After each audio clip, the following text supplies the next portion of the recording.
My beloved brothers and sisters, if I were to tell you that I'm going to show you something that is better than the whole world and whatever it contains, what do you think it would be? So to put things into perspective, the Prophet Muhammad, peace be upon him, told us, and obviously this message comes from Allah subhanahu wa ta'ala to us, where he says there is a certain thing, and there's actually more than one occasion when he said this is better than the whole world and whatever it contains. But I want to discuss one particular one that is the most prominent one, and appears in a hadith that is absolutely authentic. The Prophet Muhammad, peace be upon him, says a certain thing is better than the whole world and whatever it contains. Now, obviously, this is in value and in reward. I wonder what it is. Before I knew, many years back, when I was told there are certain things that are better than the whole world and whatever they contain, my mind started wondering. I started thinking, what could it be? And then I started thinking, do you know what is meant by better than the whole world and whatever it contains? So, all the gold and silver, all the jewelry, the precious stones and minerals, the oil and gas, everything would be yours, right? Everything, the value of all of that, more than that, would be yours.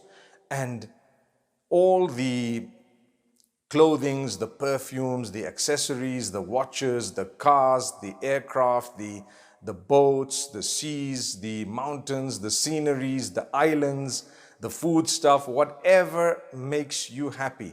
All of that, all of it, and even more, because the whole wide world, from the beginning to the end, and everything that it has, there is something, if you were to do it, you would actually achieve greater than all of that.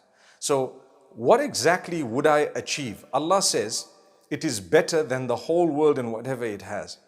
Number one, the reward is greater than the whole world and whatever it has. Number two, it would help me gain paradise, and in paradise I will definitely have way beyond the whole world and whatever it has. So it's amazing. Now, to start thinking what it might be, the first thing that comes to my mind, or came to my mind many years ago, I was thinking it must be a very difficult task that will take a long time to do.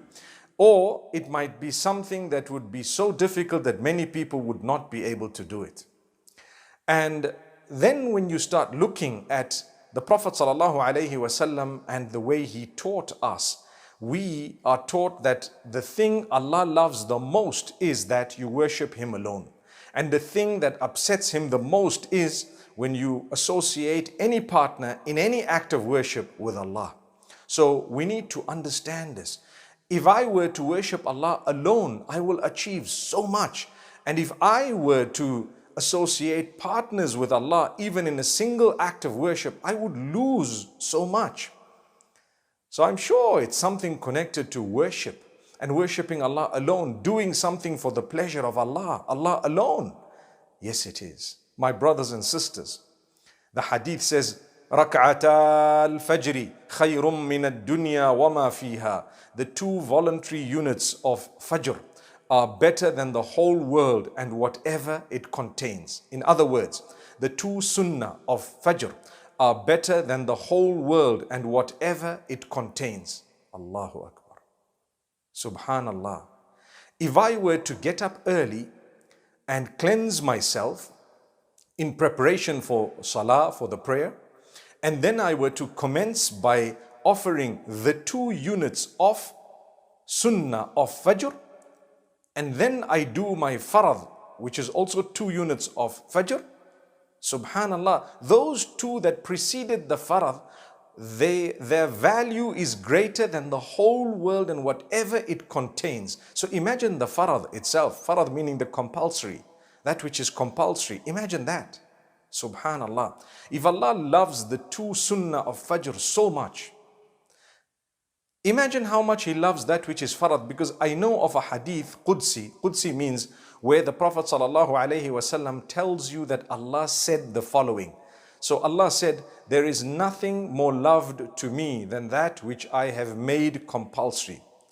Well, from that hadith I learned that if Allah loves something, He makes it compulsory. And if it is compulsory, it means He loves it so much. And if He has made something haram, it is something He dislikes so much.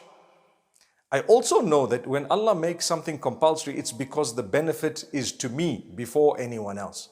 And I would know that if Allah has made something prohibited, it's because the harm is against me before anyone else.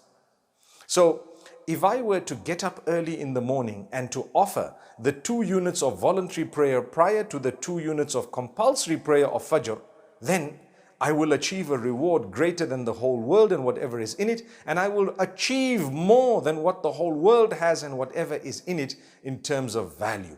Subhanallah, subhanallah. My brothers and sisters, just imagine, there must be a very great benefit for getting up early. So let's get up very early, pre-dawn. And then we should do so with a smile. We're about to engage in an act of simple worship that is rendered for Allah alone, yet it is the most loved unto Allah. The 5 daily prayers, it is a pillar of Islam. Just preceding that which is compulsory, we offer 2 voluntary units of prayer for Fajr. Rak'ata al-Fajri. The 2 units of Sunnah of Fajr are better than the whole world and whatever it has. Get up early, make sure you have enough time to fulfill the 2 units. Don't rush it and don't get up last minute. It's an honor. Try it out, see your life changing and see how beneficial it is to get up very early. I'm very sure that if Allah told you to get up early, there must be beyond just the benefit of worshipping Allah. There would be other benefits for yourself in the worship of Allah alone. So there goes.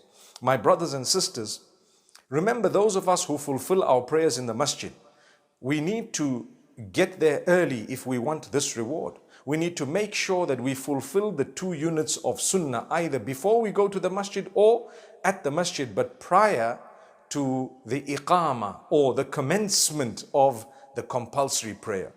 The minute the compulsory prayer has started, you won't get the same reward. You won't. So there is a hadith which says, إِذَا أُقِيمَتِ الصَّلَاةِ فَلَا صَلَاةَ إِلَّا الْمَكْتُوبَةِ. If the obligatory prayer has just commenced with something known as the iqama or the takbir. Some people call it the takbir.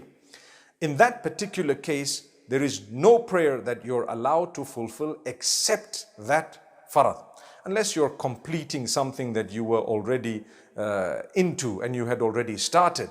In that case, you can complete it, but you need to make sure that you don't start up a new prayer, especially a voluntary prayer, once the compulsory has commenced.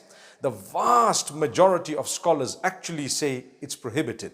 There are some scholars who say it's okay, but this hadith negates that. It actually says you must make sure that if the salah has started, the farad, you join it. You make sure you're a part of it. May Allah subhanahu wa ta'ala grant us a deep understanding. So either way, the importance here is actually of the 2 units of Sunnah of Fajr. If you want a reward more than the whole world and whatever it has, and obviously you will be blessed, and with that blessing, your day will be much better. And as you commit to these 2 units on a daily basis, you will definitely be a better person. You will be content. You will be a happier person. Your relationship with Allah will become amazing because you're doing something that He loves, and at the same time, imagine it will also benefit you, your health, your mind, your spirituality, your emotions, whatever else it may be, even your mental well-being. Get up in the morning, subhanallah, breathe that fresh air, wash yourself in a beautiful way, stand facing the Qibla and start off Allahu Akbar, knowing that what I'm doing right now is khayrum min ad-dunya wa ma fiha, better than the whole world and whatever it contains. And then enjoy Alhamdulillahi Rabbil Alameen Ar-Rahman Ar-Rahim Imagine the Quran that you're going to be reciting inside those 2 units that Allah says are better than the whole world and whatever they contain. How blessed is that recitation. Inna Qur'an al-Fajr kana mashhuda. That Quran that is recited early morning is being witnessed by the angels and obviously witnessed by Allah subhanahu wa ta'ala. My brothers, my sisters, imagine if Allah loves the 2 voluntary units of prayer of Fajr more than the whole world and what it has. What would be the value of the farad? Amazing, amazing. Take your time in prayer. My brothers and sisters, this khutbah is coming to you to explain to you very simply, in brief, the benefits of prayer.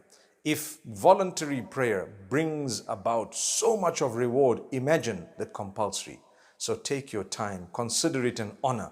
It will come to your assistance, not just when you die and getting into your grave, but in the hereafter, as well as helping you on the day of judgment. May Allah subhanahu wa ta'ala grant us the best of this world and the next. Imagine when we get into the hereafter, what we will have. And Allah says, you did something that was so pleasing unto me and more beneficial than the whole world and whatever it had. And you did it every single day. Subhanallah Rabbil Alameen. My brothers and sisters, Allah is encouraging us very strongly to fulfill those 2 units of Sunnah of Fajr. Make sure you're not sleeping at a time when others are reaping the beautiful rewards that are being spoken about by the Prophet Muhammad sallallahu alaihi wasallam.